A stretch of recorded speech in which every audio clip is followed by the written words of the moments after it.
আকাঙ্ক্ষিত জিনিসটা আমরা পেতে চলেছি। সত্যি আমাদের ভাগ্য ভালো যে অভিক আমাদের বন্ধুরা স্নোফল কিন্তু পেয়ে গেছি, একটা শ্বাসকষ্ট হচ্ছে। তো বন্ধুরা 13,500 ফিট ওপরে আমরা 15 মিনিট আটকে ছিলাম এই রোপওয়েটায়। ভাবতে পারছো আমাদের কি অবস্থা হবে? আমরা সাথে আজকে দেখা হয়ে যাবে এটাই ভাবতে পারিনি। আপনি কাউকে স্টে করেছেন? না না মাস্ক পরিস না।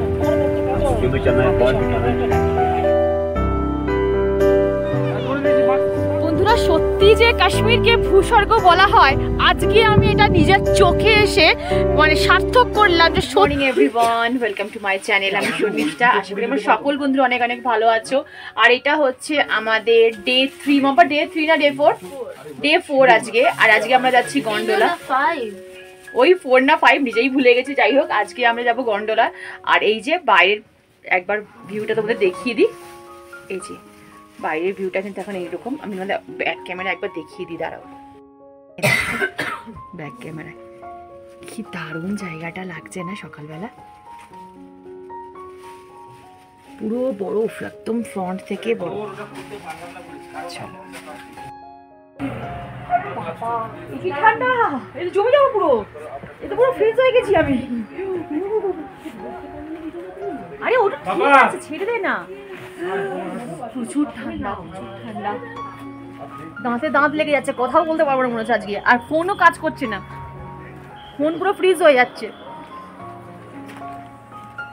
আচ্ছা বন্ধুরা, কেমন লাগছে অবশ্যই কমেন্ট বক্সে জানিও। তোমরা কিন্তু আমাকে অনেকে বলছো তোমার শর্মিষ্ঠা খুব ভালো লাগছে, তোমাদের সবাইকে ভীষণ ভালো লাগছে। Thank you so much. আজকের লুকসটা কেমন লাগছে সেটা কমেন্ট বক্সে জানিও।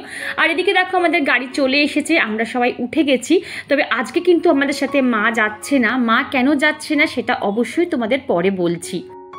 বন্ধুরা তোমরা একটু ভালো করে লক্ষ্য করো, কতগুলো মিলিটারি ভ্যান এখানে একটার পর একটা চলেই যাচ্ছে। প্রথমেই বলেছি ভীষণ সেন্সিটিভ এরিয়া, এটা যে কোনো সময় যা খুশি হতে পারে।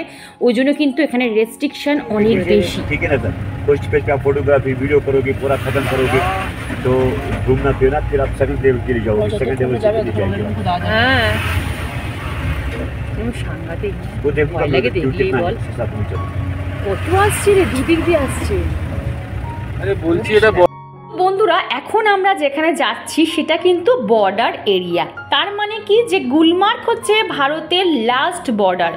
ঠিক পাহাড়ের পেছনেই কিন্তু পিওকে, মানে আমরা যে পাহাড়ে যাচ্ছি তার পেছনেই কিন্তু পিওকে শুরু হচ্ছে, মানে পাকিস্তান অকুপাইড কাশ্মীর।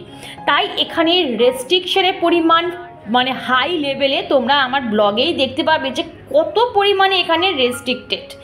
তো যাই হোক, আমাদের গাইড কিন্তু আমাদের সুন্দরভাবে গাইড করতে করতে নিয়ে যাচ্ছে, সব কিছু বোঝাতে বোঝাতে নিয়ে যাচ্ছে। যেমন এই যে জায়গাটা তোমাদের ফোকাস করছি, এখানে কিন্তু ঋত্বিক রোশনের মিশন কাশ্মীর বইটা শ্যুট করা হয়েছিল। তো সেটাই তোমাদের আর একবার দেখিয়ে দিলাম। আমাদের যিনি গাইড ছিলেন তার মুখে শুনলাম যে আমরা জিজ্ঞাসা করলাম যদি গন্ডোলার টিকিট না পাওয়া যায় তাহলে আমরা যাব কি করে। তো বললেন আর একটা উপায়ে যেতে পারো, সেটা হচ্ছে হেলিকপ্টারে, কিন্তু সেটা খুব কস্টলি, পার হেড 8,500 টাকা করে পড়বে। তো এই তোমাদের আরেকবার জানিয়ে দিলাম, তোমরা হয়তো অনেকে নাও জানতে পারো সেই জন্য জানিয়ে দিলাম।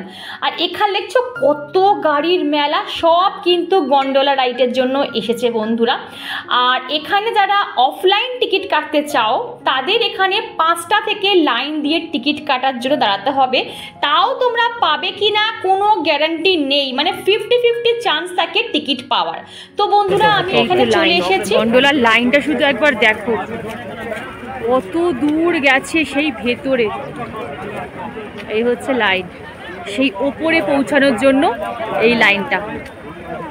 ফেজ 1 ফেজ 2 এর লাইন হচ্ছে এখানে। লাঠি চার্জ করে দেয়, আমি সবাই এখানে করে। শুধু একবার প্রবলেমটা দেখো, গন্ডোলার টিকিট না কেটে আসলে কতটা প্রবলেমে মানুষকে ফেস করতে হচ্ছে। হ্যাঁ শুধু দেখো টিকিটের জন্য মারামারি হচ্ছে, দেখো এখানে শুধু ভালো আকাঙ্ক্ষিত জিনিসটা আমরা পেতে চলেছি। সত্যি আমাদের ভাগ্য ভালো যে অভিক আমাদের টিকিটটা আগে অনলাইনে, মানে আমরা কেউ কাটতে চাইনি, কিন্তু ওর প্রচেষ্টাতেই আজকে আমাদের এখানে পৌঁছানো যাচ্ছে। ঠিক আছে, থ্যাংক ইউ টু অভি। এই যে গাইস, এই হচ্ছে অভি। ঠিক আছে, এর জন্যই আমরা গন্ডোলা যেতে পারছি, না হলে আমাদের পক্ষে। আর হামিদ ভাই ওনার অ্যাসিস্ট্যান্ট হামিদ ভাই আমাদের টিকিট দিয়েছিল, না হলে আমরা গন্ডোলা আসতে পারতাম না। দেখতে পাচ্ছ কিভাবে লাঠি, মানে কিভাবে গন্ডগোল হচ্ছে। হ্যাঁ, কেন বন্ধুরা, এখানে টিকিট কাটার জন্য মারপিট, দাঙ্গা, ঝগড়া, কত কি হয়ে গেল, মানে গন্ডোলার রাইড চড়ার জন্য। ঠিক আছে, মানে এতটাই আকাঙ্ক্ষিত এই জিনিসটা, অনেকে আবার টিকিট না পেয়ে মুখ ছোট করে চলেও গেল। তো বন্ধুরা, এখানে এতটা রেস্ট্রিকশন, মানে কি বলবো, এক পা এগোতে এগোতে একটা করে মিলিটারি বলে দেখাতে পারতাম, বাট সবসময় ভিডিও করাটাও পসিবল হচ্ছে না, ভয়ও লাগছে, জানো তো। তো যাই হোক, আমি ভাবছি যে এরা কন্টিনিউ এই বরফের ওপর দাঁড়িয়ে থাকে 24 ঘন্টা কীভাবে। আমরা এই 2-3 দিন এসে আমাদের অবস্থা পুরোপুরি ঘাইল হয়ে গেছে, আর এরা পুরো 24 ঘন্টা কিন্তু ওখানে পাহারা দিচ্ছে। আর গন্ডোলাটা যেহেতু আমাদের ইন্ডিয়ার লাস্ট বর্ডার, তারপর থেকে পাকিস্তান শুরু হচ্ছে, তো এখানে তো রেস্ট্রিকশনটা অবভিয়াসলি খুব বেশি হওয়া উচিত। তো যাই হোক, আর সত্যি কথা বলতে গেলে এইরকম যে প্রবলেমে মানুষকে পড়তে হবে গন্ডোলায় এসে, রাইডে এসে, মানে আমি না আসলে ভাবতেই পারতাম না। সবসময় তোমরা যদি এখানে আসো, অবশ্যই অনলাইন টিকিট কেটে আসবে। তোমরা যদি ভাবো যে এসে এখানে টিকিট কেটে তারপর গন্ডোলায় চড়বে, ইম্পসিবল ব্যাপার। 5টা থেকে লোকে লাইন দিয়ে দাঁড়িয়ে আছে, তাও টিকিট পাচ্ছে না, মারামারি কী অবস্থা এখানে হয়েছে।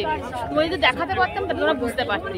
তো এটা মাথায় রেখে আসবে, যখনই আসবে গন্ডোলার টিকিট একদম কনফার্ম করে তারপরে আসবে, নাহলে কিন্তু প্রবলেমে পড়তে পারে।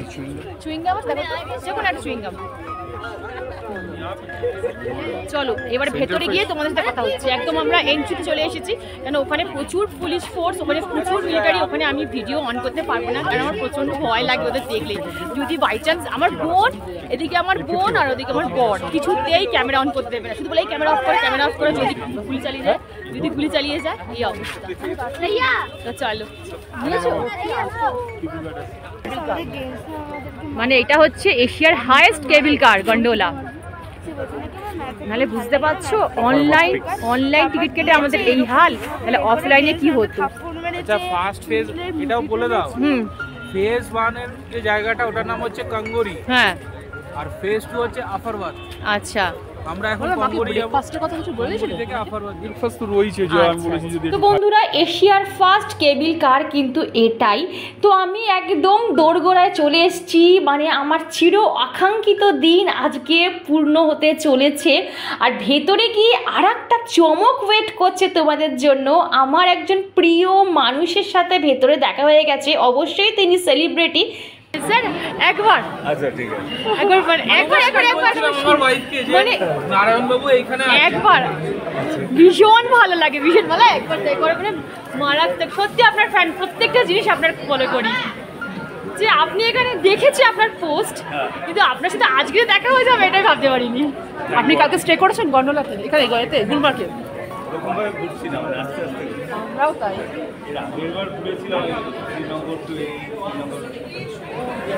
আর এখানে এসে কিন্তু ডক্টর নারায়ণ ম্যানের সাথে দেখা হয়ে গেল, এটাই সবচেয়ে ভালো। আর একটা অ্যাচিভমেন্টে ওনার সাথে দেখা হয়ে গেল। ভীষণ অমায়িক মানুষ, এত সুন্দর ওনার বিহেভিয়ার, কথাবার্তা। তো যাই হোক, ওনার সাথে কথা বলার, দেখা করার আমার অনেক দিনই ইচ্ছে ছিল, কারণ ওনার পেজে আমি ফলো করতাম। তো যাই হোক, আমার সামনাসামনি দেখা হয়ে গেল, ভীষণ ভালো লাগলো। চলো বন্ধুরা, এই তো হচ্ছে আমাদের গন্ডোলা রাইড চলে এসেছে, এবার আমরা যাবো। চলো ভিডিওটা করো, হ্যাঁ সুন্দর করে। তো বন্ধুরা, আমরা সবাই উঠে গেছি, তো চলো ভিডিওটা করো ভালো করে।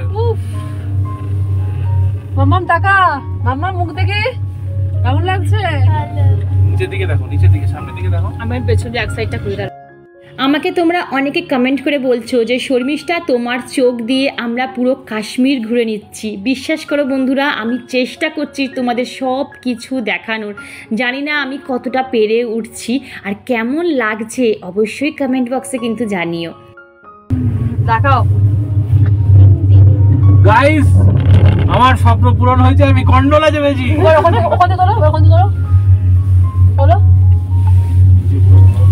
আমাদের একটু ফোকাস করে দেখাই বন্ধুরা, জানি না তোমাদের বোঝাতে পারছি কিনা। দেখো চৌকো চৌকো কালো কালো কিছু কিছু অংশ দেখা যাচ্ছে, এইগুলো হচ্ছে বাড়ির চাল, ঠিক আছে। আমি আর আমার বোন তাই ডিসকাস করছিলাম যে এখানে বাড়ি মানে তৈরি হলো কি করে, আর বাড়িগুলো না পুরো অর্ধেক ঢাকা, শুধু চালগুলো দেখা যাচ্ছে। গরমকালে যদি এই অবস্থা হয় তাহলে জানুয়ারি ফেব্রুয়ারি মাসে কি অবস্থা হতে পারে তোমরা নিশ্চয়ই আন্দাজ করতে পারো। এবারে আসি আমি আমার গন্ডোলার অভিজ্ঞতার কথা বন্ধুরা। আমরা যখন ঠিক করেছিলাম কাশ্মীর ট্রিপটা, এর মধ্যেই আমাদের গন্ডোলা রাইডটা ছিল ইনক্লুডিং। তো উনি ভেবেছিলেন টিকিটটা কেটে দেবেন, যে আমাদের পুরো ট্যুরটা অ্যারেঞ্জ করেছিলেন। তো আমরা নিশ্চিন্তে ছিলাম। তো হঠাৎ সাডেনলি একদিন ফোন আসে যে গন্ডোলার টিকিট পাওয়া যাচ্ছে না, সব আউট অফ স্টক হয়ে গেছে। আমাদের তো সবার মাথায় হাত, এই বাবা কাশ্মীর যাচ্ছি গন্ডোলা চড়বো না, হতেই পারে না, কারণ কাশ্মীর মানুষ যায় কিন্তু এই গুলমার্গে এসে গন্ডোলা চড়ার জন্য। তারপরে আমার বোনের বর অভিক কী করলো, বুদ্ধি করে এখানকারই বাসিন্দা মানে কাশ্মীরি একজন ভাইকে দিয়ে ওর টিকিটটা কাটিয়ে নেয় ব্ল্যাকে। তো আমাদের টিকিট পড়েছিল 2500 টাকা করে, আমাদের কিন্তু 500 টাকা করে এক্সট্রা দিতে হয়েছিল বন্ধুরা। কথা বলতে বলতে কিন্তু আমরা ফেজ 1-এ পৌঁছেও গেলাম। তো বন্ধুরা ওখানে ম্যাক্সিমাম আধা ঘন্টা, তার বেশি নয়। ठीक है, क्योंकि आपको जैकेट भी ऊपर से नहीं है, वो आप सर्दी होती है। 13,500 ফিট উপরে এখন আমরা যাব। मैं आपको जाने दे, मगर अगर वेदर खराब हो गया सेकंड फेज बंद हो जाएगा। তারপরে আমরা ফেজ 1 যাব, ফেজ 2 তে ফার্স্টে যাচ্ছি। मुझे कॉल कर देना, मैं यहीं पे मिलूंगा बाद में, ठीक है ना। ফল হয় বা ওয়েদার চেঞ্জ হয়, ফেজ 2 কিন্তু বন্ধ করে দেয়। তো ফেজ 1 খোলা থাকে, ফেজ 2 তে আরো অনেক হাইতে, ওই জন্য কিন্তু ফেজ 2 বন্ধ করে রাখি। তো চলো আগে কি ফেজ 2 তে যাই, তারপর তো কথা হচ্ছে। মানে আনন্দ হচ্ছে, আমি এসে ওইটা করব, ওটা কি বলে জানো, স্লেজ। আমরা যাচ্ছি ফেজ 2। মাম্পা তুই স্লেজ গাড়ি চড়বি? আমি করবো এরকম নিজে। আর দেখো ফেজ 2-তে এসে দেখি কত লোক, আর ওই ধারটা দেখছো পুরো এন্ড, ব্যাস আমরা পুরো এন্ডে এসে কিন্তু পৌঁছে গেছি। এখানে এসেও তোমরা কিন্তু চা, কফি, ম্যাগি আরও অনেক রকম কিন্তু খাবার জিনিস পেয়ে যাবে। আর একবার পুরো জিনিসটা তোমাদের কিন্তু ঘুরিয়ে আমি একটু দেখিয়েও দিচ্ছি। प्रोफेसर रील बना के देता है, एडिट करके वीडियो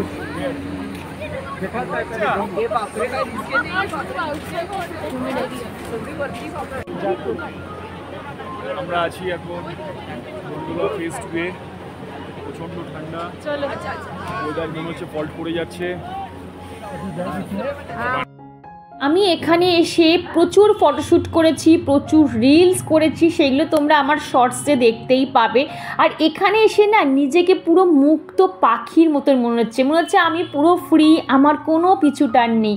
বারবার তোমাদের এই একটাই কথা বলতে ইচ্ছা করছে যে আজ বোধহয় আমার জীবন পুরোপুরি সার্থক হয়ে গেল। এই জন্যই না প্রত্যেকটা মানুষ কিন্তু মুখিয়ে থাকে বা তাদের ইচ্ছা থাকে এই ভূস্বর্গ দেখার। আমাদের কিন্তু এই ইচ্ছাটা আজকের নয়, অনেক অনেক বছর ধরে কিন্তু আমরা প্ল্যান করছি কাশ্মীর আসার, তবে গিয়ে আজ আমাদের এটা ফুলফিল হয়েছে। তবে আমি আবার বলছি, আমি আবার ভূস্বর্গে আসতে চাই, আবার আমি দু চোখ ভরে কিন্তু এই দৃশ্য দেখতে চাই। কি বলতো বন্ধুরা, যখন নিজের দুটো চোখ দিয়ে এই গোটা ভূস্বর্গ দেখবে না, তার মজাটাই কিন্তু আলাদা। আমি এই ক্যামেরার মধ্যে কতটুকু বলো তোমাদের দেখাতে পারছি বা বোঝাতে পারছি?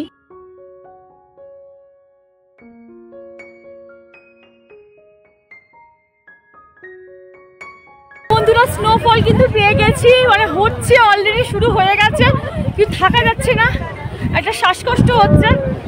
বন্ধুরা আমরা যেখানে দাঁড়িয়ে আছি এটা 13,054 ফিট ওপরে দাঁড়িয়ে আছি। বুঝতেই পারছো এখানে বেশি লাফালাফি করলে, বেশি কথা বললে একটা কিন্তু ব্রিদিং প্রবলেম শুরু হয়ে যায়। আর বন্ধুরা ফেজ 2-তে এসে যে পরিমাণে আমরা স্নোফল পেয়েছি, সত্যি কথা কপাল ছাড়া কিন্তু এটা পাওয়া যায় না। তো চলো ফেজ 1-এ গিয়ে কথা হচ্ছে। বন্ধুরা আমরা পুরো আটকে গেছি।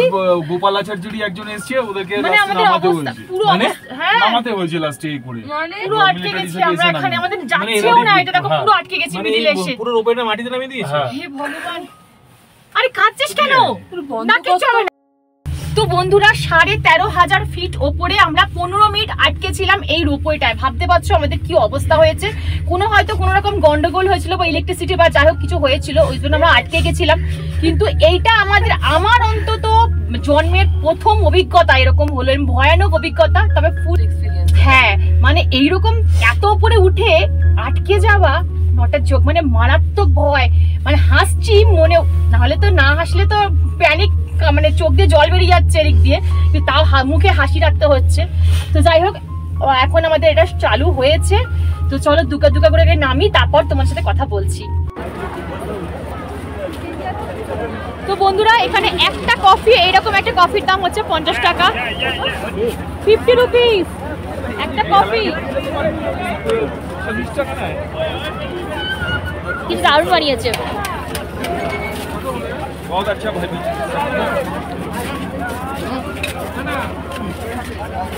বন্ধুরা, আমরা কিন্তু এখন ফেজ 1-এ দাঁড়িয়ে আছি, মানে ফেজ 2 থেকে নেমে ফেজ 1-এ এসেছি। অনেকে কিন্তু ফেজ 2-তে যেতেই পারে না, ফেজ 1-এই ফটোশ্যুট করে রিল করে বেরিয়ে চলে যায়। কেন, ফেজ 2 যদি তোমার ওয়েদার খারাপ থাকে, যদি তোমার স্নোফল বেশি হয়ে যায়, তাহলে কিন্তু ফেজ 2 বন্ধ করে দেয়। আমাদের ভাগ্য ভালো, কপাল ভালো যে আমরা পুরো সানি ওয়েদার পেয়েছি, স্নোফল পেয়েছি, সব কিছু পেয়েছি। তবে এখানে কিন্তু আমরা মাকে আনি। বন্ধুরা, আমাদের ফেজ 1 হয়ে গেছে, এইবারে আমরা যাব হোটেলের দিকে। আর শুধু লাইনটা দেখো, আমাদের বাড়ি ফেরার লাইনটা দেখো, কোথায় গেছে লাইন।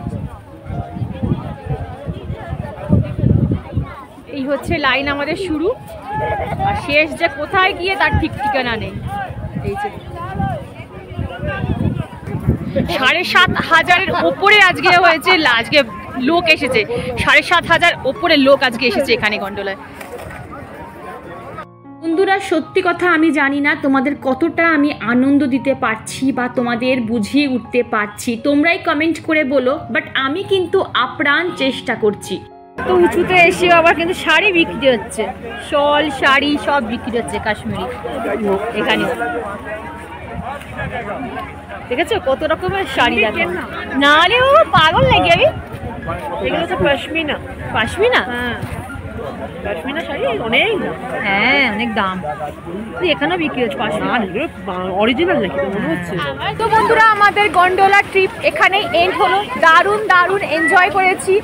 তবে এখানে স্নোফলটাও পেয়ে গেছি, এটা হচ্ছে আমাদের মানে সব প্লাস পয়েন্ট। সবসময় স্নোফল পাওয়া যায় না, কিন্তু আমরা ভাগ্যক্রমে স্নোফলটা পেয়ে গেছি। শুধু একটাই আমাদের ভয়ানক জিনিসটা থাকলো যে মিডিলে গিয়ে আমাদের রোপওয়েটা আটকে গেছিলো, আর কিছুই না। তো চলো, আবার কবে আসতে পারবো তার ঠিক ঠিকানা নেই। তো এই স্মৃতিগুলো নিয়ে, কোথায় হোটেল? হ্যাঁ এটাই তো, না না না এটা না, গুলমার্গ না। তো চলো এবার হোটেলের পথে যাই, তারপর তোমার সাথে কথা হচ্ছে। তো বন্ধুরা, এতক্ষণ হেঁটে এই এলাম, পৌঁছলাম আমাদের হোটেলে। 1 কিলোমিটার না, অনেক বেশি, 2 কিলোমিটার হেঁটে, পাহাড়ি এলাকায় হেঁটে এই আমাদের হোটেল এসে পৌঁছালো। পাহাড়ি এলাকায় এসে 2 কিলোমিটার হাঁটা মানে অনেক অনেক টাফ জার্নি। বাপ, পুরো শ্বাস আটকে যাচ্ছে, গলা শুকিয়ে যাচ্ছে, আর পাচ্ছি না। আর কত টাকা করে ভাড়া চাইছিল জানো ওখান থেকে এই হোটেল অবধি আসতে? 700, 1000 করে ভাড়া চাইছে। গায়ে লাগে না বলো? বুঝলে, হেঁটেই এলাম। চলো হোটেলে গিয়ে কথা বলি। তো বন্ধুরা, আমরা কিন্তু গুলমার্গ থেকে বেরিয়ে গেছি, আর এখন আমাদের গন্তব্যস্থল হচ্ছে শ্রীনগর। শ্রীনগরের উদ্দেশ্যেই আমরা সবাই বেরোচ্ছি। তো বন্ধুরা, এইখানে এসে অনেক কিছুর সাক্ষী হয়ে থাকলাম, অনেক কিছু দেখলাম, অনেক কিছু জানলাম। জানি না তোমাদের ভিডিওটা কেমন লাগলো। যদি ভিডিওর কোনো অংশ ভালো লাগে, চ্যানেলটা সাবস্ক্রাইব করে পাশে দেখো, লাইক করো, শেয়ার করো, কমেন্ট করতে একদম ভুলো না। আবার আসছি কাল নতুন একটা ইন্টারেস্টিং ব্লগের সাথে। টাটা।